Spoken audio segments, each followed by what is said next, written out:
आप अत्यंत प्रसन्न होकर मुझे एक ही वर प्रदान करें। भगवान निष्पाप नारायण देव, आप मेरे और अदिति के पुत्र हो जाएं। संपूर्ण लोगों के हित में तत्पर रहने वाले भगवान विष्णु बलि के अधिकार से त्रिलोकी का राज्य ले लेना चाहते थे। अतः उन्होंने 3 पग भूमि के लिए याचना करके उनमें भूमिदान ग्रहण किया और तीनों लोकों को आक्रांत करके उन भयंकर राक्षसों ने वहां आकर रक्त की धाराएं बरसाना आरंभ कर दिया।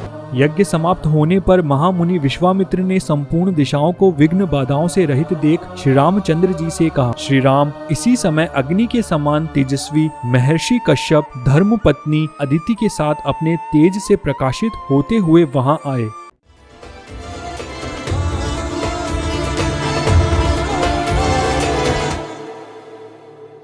जय श्री राम मित्रों, आपका बहुत बहुत अभिनंदन है आपके अपने चैनल कथा अनंता में। आज के एपिसोड में हम बात करेंगे वाल्मीकि कृत रामायण के बाल कांड के 29, 30 और 31वें सर्ग की। तो पिछले एपिसोड में हमने देखा महर्षि विश्वामित्र ने भगवान श्री राम को कैसे अनगिनत दिव्य अस्त्रों से शिक्षित करवाया और उसके साथ ही उनके संधान की विधि की भी शिक्षा दी। इस प्रकार उन अस्त्रों का ज्ञान प्राप्त करके श्री रघुनाथ जी ने चलते चलते ही महामुनि विश्वामित्र से मधुर वाणी में पूछा, भगवान सामने वाले पर्वत के पास ही जो यह मेघों की घटा के समान सघन वृक्षों से भरा स्थान दिखाई देता है, क्या है? उसके विषय में जानने के लिए मेरे मन में बड़ी उत्कंठा हो रही है। यह दर्शनीय स्थान मृगों के झुंड से भरा हुआ होने के कारण अत्यंत मनोहर प्रतीत होता है। नाना प्रकार के पक्षी अपनी मधुर शब्दावली से इस स्थान की शोभा बढ़ाते हैं। मुनिश्रेष्ठ, इस प्रदेश की इस सुखमयी स्थिति से यह जान पड़ता है कि अब हम लोग उस रोमांचकारी दुर्गम ताटका वन से बाहर निकल आए हैं। भगवान मुझे सब कुछ बताइए, यह किसका आश्रम है? भगवान महामुने, जहाँ आपकी यज्ञ क्रिया हो रही है, जहाँ वे पापी, दुराचारी, ब्रह्म हत्यारे, दुरात्मा राक्षस आपके यज्ञ में विघ्न डालने के लिए आया करते हैं और जहाँ मुझे यज्ञ की रक्षा तथा राक्षसों के वध का कार्य करना है, आपके उस आश्रम का कौन सा देश है? ब्राह्मण मुनिश्रेष्ठ, यह सब मैं सुनना चाहता हूँ। अपरिमित प्रभावशाली भगवान श्री राम का वचन सुनकर महातेजस्वी विश्वामित्र ने उनके प्रश्न का उत्तर देना आरंभ किया। महाबाहु श्री राम, पूर्व काल में यहाँ देव वंदित भगवान विष्णु ने बहुत वर्षों एवं 100 युगों तक तपस्या के लिए निवास किया था। उन्होंने यहाँ बहुत बड़ी तपस्या की थी। यह स्थान महात्मा वामन का श्री विष्णु का अवतार ग्रहण करने से पूर्व आश्रम था। इसकी सिद्धाश्रम के नाम से प्रसिद्धि थी, क्योंकि यहाँ महातपस्वी विष्णु को सिद्धि प्राप्त हुई थी। जब वे तपस्या करते थे, उसी समय विरोचन कुमार राजा बलि ने इंद्र और मरुदगणों सहित समस्त देवताओं को पराजित करके उनका राज्य अपने अधिकार कर लिया था। वे तीनों लोकों में विख्यात हो गए थे। उन महाबली महान असुर राज ने एक यज्ञ का आयोजन किया। उधर बलि यज्ञ में लगे हुए थे, इधर अग्नि आदि देवता स्वयं इस आश्रम में पधार कर भगवान विष्णु से बोले, सर्वव्यापी परमेश्वर, विरोचन कुमार बलि एक उत्तम यज्ञ का अनुष्ठान कर रहे हैं।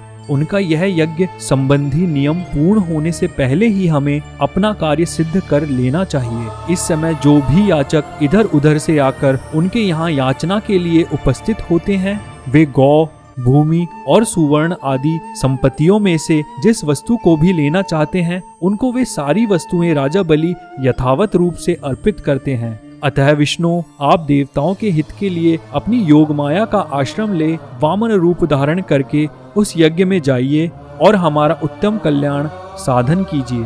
श्री राम इसी समय अग्नि के समान तेजस्वी महर्षि कश्यप धर्मपत्नी अदिति के साथ अपने तेज से प्रकाशित होते हुए वहां आए।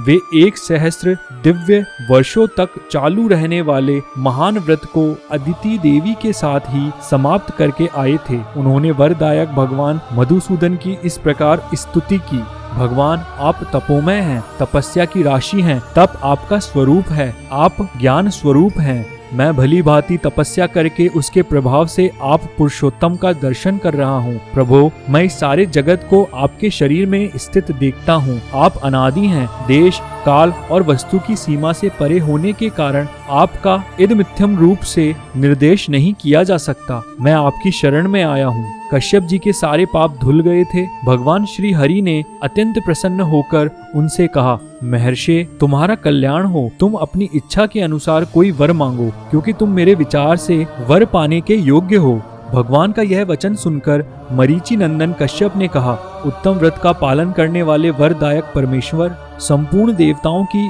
अदिति की तथा मेरी भी आपसे एक ही बात के लिए बारंबार याचना है। आप अत्यंत प्रसन्न होकर मुझे एक ही वर प्रदान करें। भगवान निष्पाप नारायण देव, आप मेरे और अदिति के पुत्र हो जाएं। असुर सुदन, आप इंद्र के छोटे भाई हो और शोक से पीड़ित इन देवताओं की सहायता करें।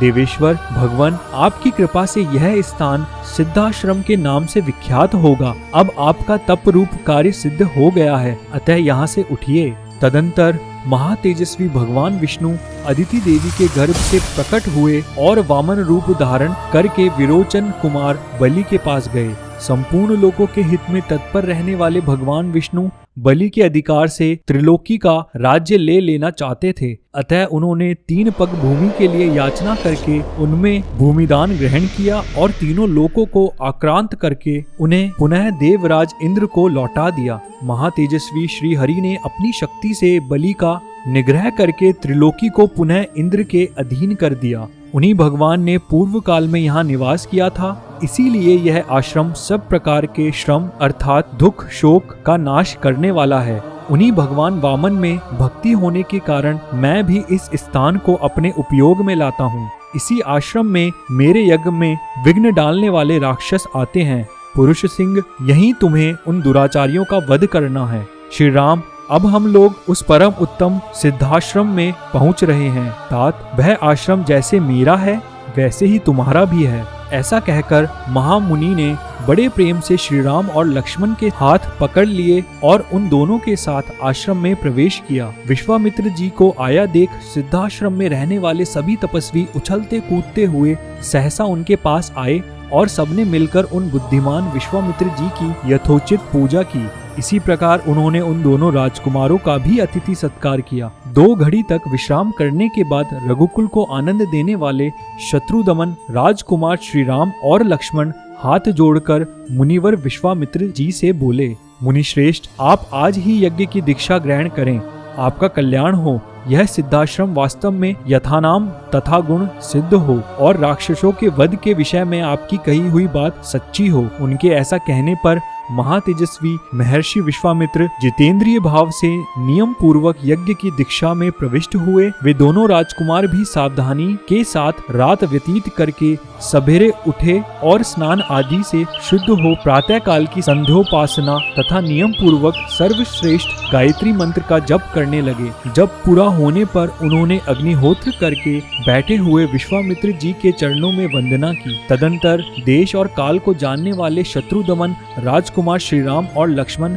जो देश और काल के अनुसार बोलने योग्य वचन के मर्मज्ञ थे, कौशिक मुनि से इस प्रकार बोले, भगवान, अब हम दोनों यह सुनना चाहते हैं कि किस समय उन दोनों निशाचरों का आक्रमण होता है, जबकि हमें उन दोनों को यज्ञ भूमि में आने से रोकना है। कहीं ऐसा ना हो असावधानी में ही वह समय हाथ से निकल जाए, अतः उसे बता दीजिए। ऐसी बात कहकर युद्ध की इच्छा से उतावले हुए उन दोनों कुकुत्स्य वंशी राजकुमारों की ओर देखकर वे सब मुनि बड़े प्रसन्न हुए और उन दोनों बंधुओं की भूरी भूरी प्रशंसा करने लगे।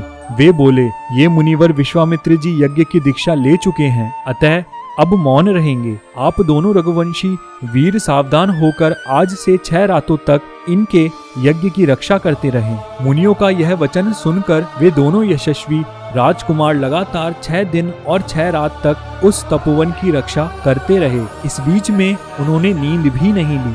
शत्रुओं का दमन करने वाले वे परम धनुर्धर वीर सतत सावधान रहकर मुनिवर विश्वामित्र के पास खड़े हो उनकी रक्षा में लगे रहे। इस प्रकार कुछ काल बीत जाने पर जब 6ठा दिन आया, तब श्री राम ने सुमित्रा कुमार लक्ष्मण से कहा, सुमित्रा नंदन, तुम अपने चित्त को एकाग्र करके सावधान हो जाओ। युद्ध की इच्छा से शीघ्रता करते हुए श्री राम इस प्रकार कह ही रहे थे कि उपाध्याय अर्थात ब्रह्मा, पुरोहित अर्थात उपद्रष्टा तथा अन्य ऋत्विजों से घिरी हुई यज्ञ की वेदी सहसा प्रज्वलित हो उठी अर्थात वेदी का यह जलना राक्षसों के आगमन का सूचक उत्पात था। इसके बाद कुश, चमस, स्तुक, समिधा और फूलों के ढेर से सुशोभित होने वाली विश्वामित्र तथा ऋत्विजों सहित जो यज्ञ की वेदी थी उस पर आहवनीय अग्नि प्रज्वलित हुई। फिर तो शास्त्रीय विधि के अनुसार वेद मंत्रों के उच्चारण पूर्वक उस यज्ञ का कार्य आरंभ हुआ।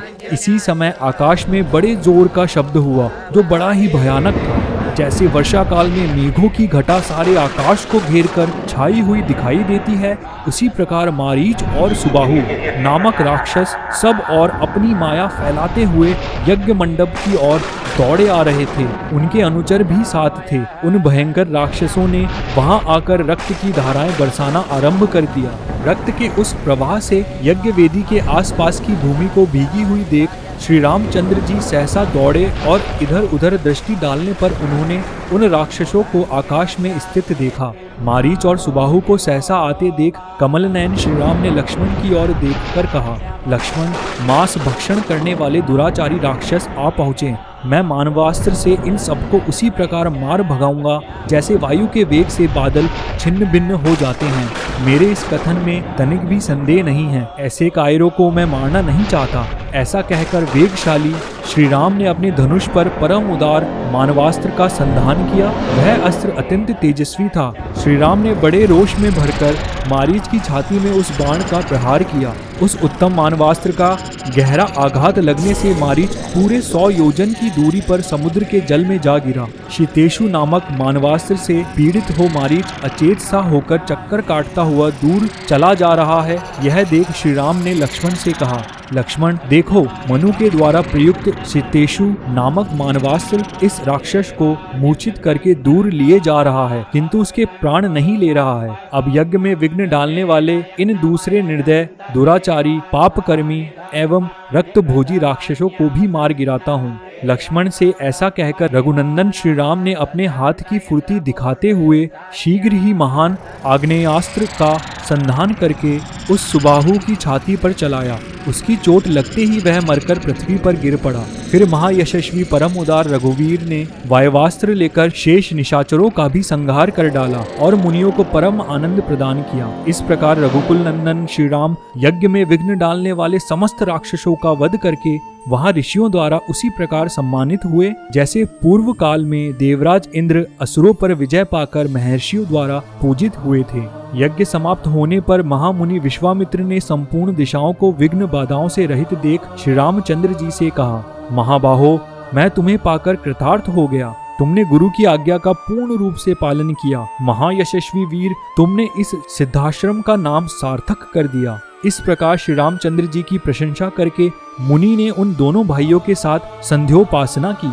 तदंतर विश्वामित्र जी के यज्ञ की रक्षा करके श्री राम और लक्ष्मण ने उस यज्ञशाला में ही वह रात बिताई। उस समय वे दोनों वीर बड़े प्रसन्न थे। उनका हृदय हर्षोल्लास से परिपूर्ण था। रात बीत जाने पर जब प्रातः काल आया तब वे दोनों भाई पूर्वाह काल के नित्य नियम से निर्वत हो विश्वामित्र मुनि तथा अन्य ऋषियों के पास साथ साथ गए। वहां जाकर उन्होंने प्रज्वलित अग्नि के समान तेजस्वी मुनि श्रेष्ठ विश्वामित्र को प्रणाम किया और मधुर भाषा में यह परम उदार वचन कहा, मुनि प्रवर, हम दोनों किंकर आपकी सेवा में उपस्थित हैं। मुनि श्रेष्ठ, आज्ञा दीजिए, हम क्या सेवा करें। उन दोनों के ऐसा कहने पर वे महर्षि विश्वामित्र को आगे करके श्री रामचंद्र जी से बोले, नरश्रेष्ठ, मिथिला के राजा जनक का परम धर्म में यज्ञ प्रारंभ होने वाला है। उसमें हम सब लोग जाएंगे। पुरुष सिंह, तुम्हें भी हमारे साथ वहां चलना है। वहाँ एक बड़ा ही अद्भुत धनुष रत्न है, तुम्हें उसे देखना चाहिए। पुरुष प्रवर, पहले कभी यज्ञ में पधारे हुए देवताओं ने जनक के किसी पूर्व पुरुष को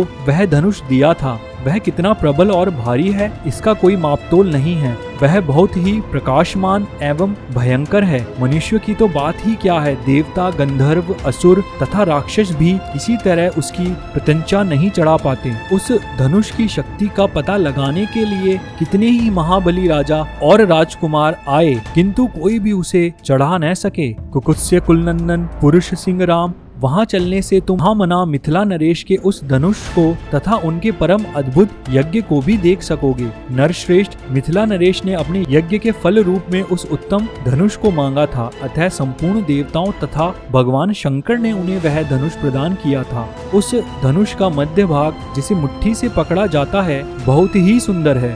रघुनंदन, राजा जनक के महल में वह धनुष पूजनीय देवता की भांति प्रतिष्ठित है और नाना प्रकार के गंध, धूप तथा अगुरु आदि सुगंधित पदार्थों से उसकी पूजा होती है। ऐसा कहकर मुनिवर विश्वामित्र जी ने वन देवताओं से आज्ञा ली और ऋषि मंडली तथा राम लक्ष्मण के साथ वहां से प्रस्थान किया। तो आज के एपिसोड में हमने देखा कैसे महर्षि विश्वामित्र जी अपने नियमों के अधीन होने के कारण उन राक्षसों को श्राप नहीं दे पा रहे थे, इसीलिए उन्होंने उन दोनों परम यशस्वी राजकुमारों को अपने साथ ले आए थे और भगवान श्री राम और लक्ष्मण किशोरावस्था में भी इन राक्षसों को मार गिराया। और हमने यह भी जाना कि क्यों श्री हरि विष्णु को देवराज इंद्र का छोटा भाई कहा जाता है। तो अगले एपिसोड में मिथिला नगरी में पहुंचने से पहले हमें विश्वामित्र जी से राजकुमार श्री राम द्वारा पूछे गए बहुत सारे प्रश्नों के माध्यम से अनेकानेक रोचक कथाएं सुनने को मिलेगी। तो मिलते हैं अगले वीडियो में। जय श्री राम।